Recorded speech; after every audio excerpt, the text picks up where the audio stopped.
महाराष्ट्र राज्याचे महसूल मंत्री आणि भारतीय जनता पक्षाचे ज्येष्ठ नेते आपल्या सिंधुदुर्ग जिल्ह्याच्या दौऱ्यावर आलेले आहेत. म्हणून जिल्ह्याचा पालकमंत्री म्हणून मी जिल्ह्याच्या वतीने आपल्या सगळ्यांच्या वतीने बावनकुळे साहेबांचं मनापासून या निमित्ताने स्वागत करतो.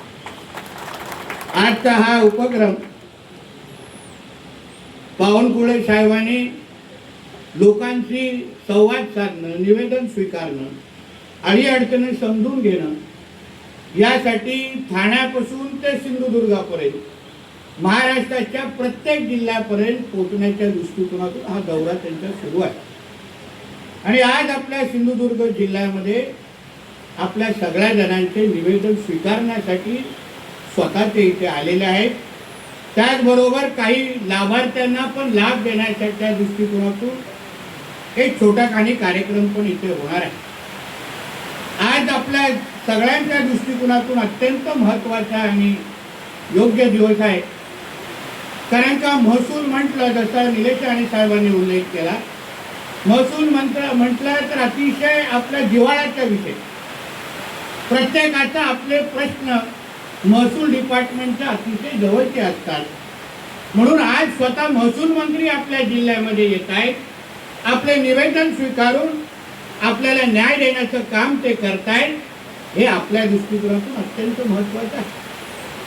बावनकुळे साहेबांबद्दल जे काय आमच्या प्रमोद जठार साहेबांनी उल्लेख केला, मी आज त्यांच्याबरोबर मंत्रिमंडळामध्ये आदरणीय मुख्यमंत्री देवेंद्र फडणवीस साहेबांच्या नेतृत्वात आम्ही काम करतो. मी फार बारकाईने त्यांचं काम मला मंत्रिमंडळाच्या निमित्ताने पाहण्याची संधी आहे. आज जसं महसूल पर्व नावाचं एक पुस्तक त्यांनी काढलेलं आहे, ज्याचा उल्लेख निलेश साहेबांनी केला. त्याच्यामध्ये QR कोड सकट सगळ्या गोष्टीची माहिती, म्हणजे पारदर्शकता काय असते, लोकभिमुख काम काय असतं, त्याचं उत्तम उदाहरण हे बावनकुळे साहेबांच्या माध्यमातून आपल्याला दिसतं. मी आज स्वतः अनुभव घेतोय. प्रत्येक मंत्रिमंडळामध्ये महसूलचे आमचे विषय येतो.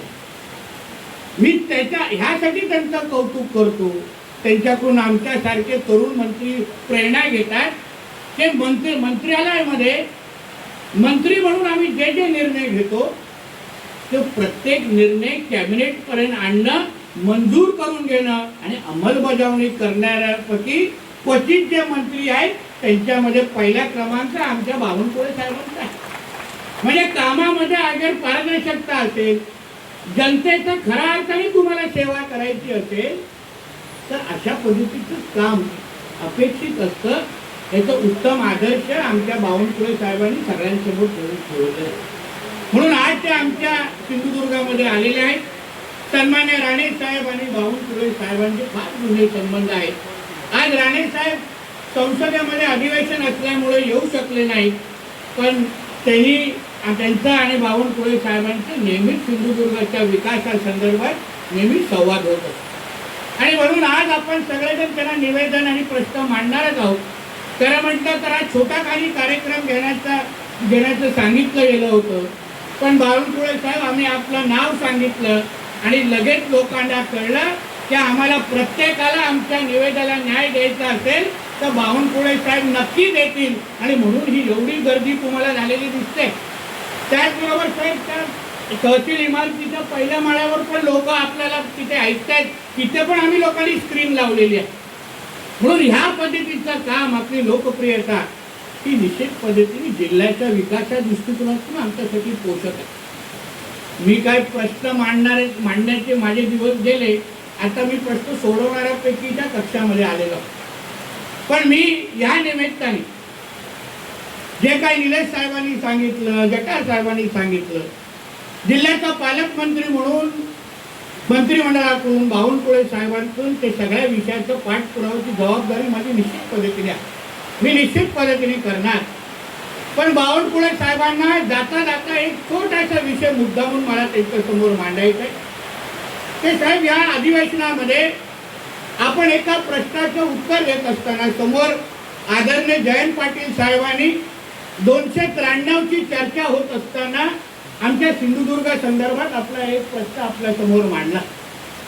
आपल्याला सांगितलं की सिंधुदुर्ग जिल्ह्यामध्ये खूप भूमाफिया आलेल्या आहेत, मोठ्या प्रमाणामध्ये जमीन विकल्या जात आहेत, स्थानिकांवर अन्याय होतोय, असा विषय आपल्या समोर मांडला आणि आपणही अतिशय सकारात्मक पद्धतीने आपण त्यांना उत्तर दिलं. कमिटी पण स्थापन केलेली आहे, एक ॲडिशनल कलेक्टर दर्जाची कमिटी स्थापन केलेली आहे, जे ह्या सगळ्या जमीन व्यवहारासंदर्भात आपण चौकशी करणार. अशी चांगलीच गोष्ट आहे, आम्ही त्याचं स्वागत करतो.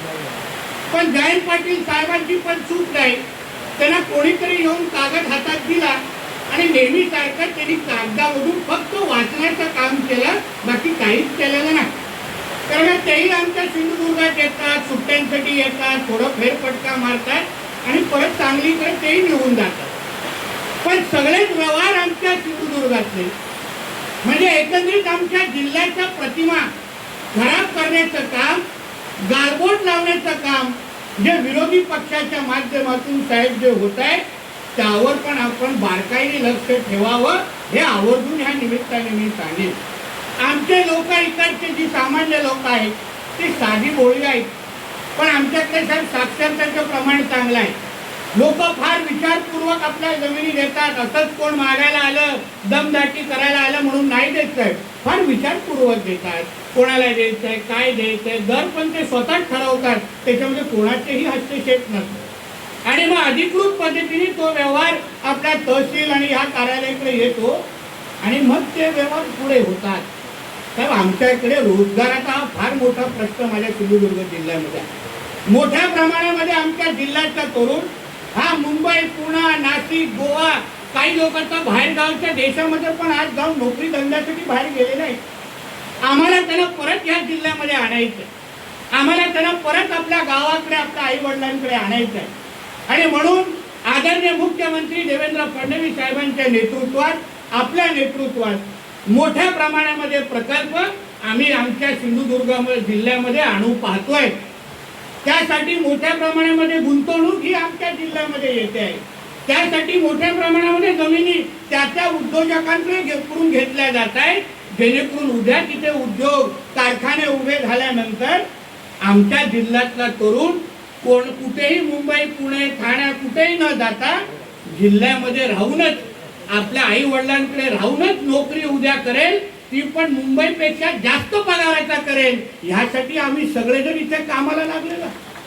मी गेल्या 15 दिवसा अगोदर मी माझ्याच खात्यामार्फत एक बोर्ड बनवण्याच्या कारखान्यासाठी जमीन तळवणे सावंतवाडीकडे इथे आम्ही तिथे घेतली आणि लवकरच तिथे कारखाना येतो. साहेब, आपल्याला खरं म्हणलं तर जिल्ह्याच्या लोक, आमच्या जनतेने आमच्या बावनकुळे साहेबांचे आभार मानलं पाहिजे. कारण का जसं शिरोड्याकडे ताज प्रकल्प येतोय, तिथे काही दिवसामध्ये तो ताज प्रकल्पाचं काम सुरू होईल. मी बावनकुळे साहेबांकडे गेलो, विनंती केली की साहेब, जसं शिरोड्याकडे ताज येतोय तसं एक प्रस्ताव माझ्या देवगड तालुक्यामध्ये पण आम्ही आणू पाहतोय. आपण महसूल यंत्रणेच्या माध्यमातून त्या ताज प्रकल्पासाठी आम्हाला जमीन द्या. साहेबांनी एकही क्षणाचा विचार न करता मला सांगितलं, नितेश, तो माझा ड्रीम प्रोजेक्ट आहे, तुझा नाही. आणि लगत त्याच्यावर शेरा मारला आणि कॅबिनेटमध्ये ते प्रस्ताव आणताय आणि लवकरच देवगडमध्ये ताजचा प्रकल्प येण्याचा मार्ग मोकळा होईल. म्हणून मी आपल्याला सांगतो की साहेब, आपल्याकडे आलेले जे काही आता विरोधी पक्षाचे आमचे जे काही लोक भाषण करतात, आता ते नेमकं जयंत पाटलांकडे तो कागद कोणी पोचवला हे नाव आमच्याकडे आहे. कोण आमच्याकडे काळ्या मांजरासारखं जिल्ह्यामध्ये फिरतोय, जिल्ह्याच्या विकासाचा आढावा येतोय, त्याही व्यक्तीचं नाव आलं आहे. त्याला आम्ही आमच्या पातळीवर व्यवस्थित पद्धतीने बोलून घेऊ त्याच्याशी. पण आपल्याला विनंती आहे की आमच्या जिल्ह्याची जी काही प्रतिमा आहे ते साहेब, आता आपल्याला रोजगार निर्मितीच्या दृष्टिकोनातून रिव्हर्स मायग्रेशन जे मी वारंवार मांडतोय की गावाबाहेर गेलेला तरुण साहेब, आम्हाला अशी परिस्थिती असते, 1 मिनिट अजून घेतो, की आमच्या जेव्हा विधानसभाच्या आणि लोकसभेच्या निवडणूक असतात तेव्हा साहेब आम्हाला गोव्याच्या मुख्यमंत्र्यांना फोन करून विनंती करायला लागते की साहेब, उद्या मतदानाची तारीख आहे, कृपया तिथे प्रायव्हेट कंपन्या बंद ठेवायला सांगा, जेणेकरून तो तरुण इथे येऊन मतदान करेल. ही परिस्थिती आमच्या जिल्ह्याची आहे आणि ती आता आम्हाला बदलायची आहे. आणि म्हणून आपल्याकडे जे काही कमिटीचा तो अहवाल येईल, आपण पण त्याच्याकडे सकारात्मक पद्धतीने पाहावं.